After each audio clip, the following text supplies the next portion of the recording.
I found out when he was running for president. He was a governor. 24 September অধ্যাপক ইউনূস জাতিসংঘ সদর দফতরে ৭৯তম UNGA উদ্বোধনী অধিবেশনে যোগ দিয়েছেন।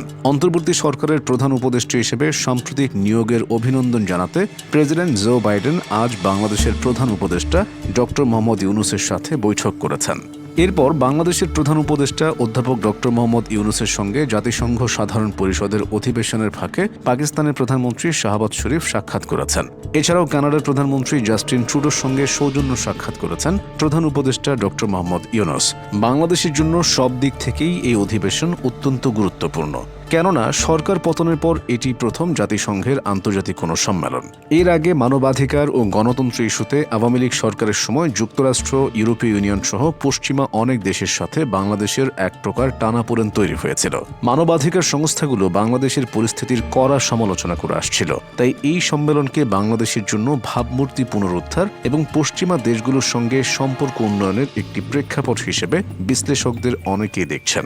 মঙ্গলবার বাংলাদেশ সময় রাত ৯টায় নিউ ইয়র্কে জাতিসংঘ সদর দফতরে দুই নেতার মধ্যে বৈঠকটি অনুষ্ঠিত হয়। এতে বলা হয়েছে, উভয় নেতা যুক্তরাষ্ট্র এবং বাংলাদেশের মধ্যে ঘনিষ্ঠ অংশীদারিত্বের বিষয়টি নিশ্চিত করেছেন, যার ভিত্তি অভিন্ন গণতান্ত্রিক মূল্যবোধ এবং উভয় দেশের জনগণের মধ্যে শক্তিশালী বন্ধন। বাংলাদেশের ছাত্ররা আগের স্বৈরাচারী সরকারের বিরুদ্ধে রুখে দাঁড়িয়েছে এবং জীবন দিয়েছে, সেটি জো বাইডেনের কাছে বর্ণনা করেছেন ডক্টর ইউনূস। এদিকে দেশ পুনর্গঠনে তার সরকার জোরালোভাবে কাজ করে যাচ্ছে এবং এজন্য যুক্তরাষ্ট্রের সহযোগিতা দরকার হতে পারে বলে প্রেসিডেন্ট বাইডেনকে জানিয়েছেন প্রধান উপদেষ্টা। এরপর বাংলাদেশের প্রধান উপদেষ্টা অধ্যাপক ডক্টর মোহাম্মদ ইউনূসের সঙ্গে জাতিসংঘ সাধারণ পরিষদের অধিবেশনের ফাঁকে পাকিস্তানের প্রধানমন্ত্রী শাহবাজ শরীফ সাক্ষাৎ করেছেন।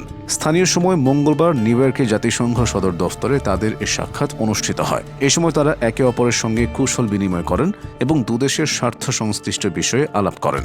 এছাড়াও কানাডার প্রধানমন্ত্রী জাস্টিন ট্রুডোর সঙ্গে সৌজন্য সাক্ষাৎ করেছেন প্রধান উপদেষ্টা ডক্টর মোহাম্মদ ইউনূস।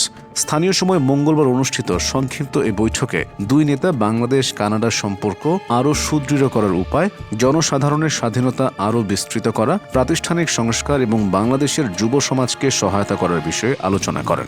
এরপর ইতালির প্রধানমন্ত্রী জর্জিয়া মেলোনির সঙ্গে বৈঠক করেছেন প্রধান উপদেষ্টা ডক্টর মোহাম্মদ ইউনূস।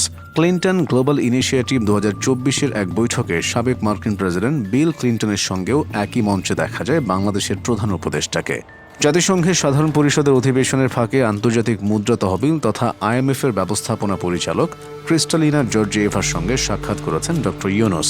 রোহিঙ্গা সংকট নিয়ে জাতিসংঘের উচ্চ পর্যায়ের কর্মকর্তাদের সঙ্গে বৈঠক করেছেন তিনি। জানা গেছে, চীনের পররাষ্ট্রমন্ত্রী ওয়াং ই, ইউরোপীয় কমিশনের president Ursula von der Leyen, জাতিসংঘ মানবাধিকার বিষয়ক হাই কমিশনার ভলকার তুর্ক, যুক্তরাষ্ট্রের পররাষ্ট্রমন্ত্রী অ্যান্থনি ব্লিংকেন, জাতিসংঘের আন্ডার সেক্রেটারি জেনারেল এবং LLDC এবং CIDS এর উচ্চ প্রতিনিধি রাবাব ফাতেমা, জাতিসংঘের শরণার্থী বিষয়ক হাই কমিশনার ফিলিপ্পো গ্রান্ডি, আন্তর্জাতিক শ্রম সংস্থার মহাপরিচালক গিলবার্ট এফ হাউংবো, বিশ্বব্যাংক গ্রুপের প্রেসিডেন্ট অজয় বাঙ্গা, UNDP প্রশাসক আচিম স্টেইনার এবং USAID প্রশাসক সামান্থা পাওয়ার নিউ ইয়র্কে অবস্থানকালে ডক্টর ইউনূসের সঙ্গে সাক্ষাৎ করবেন।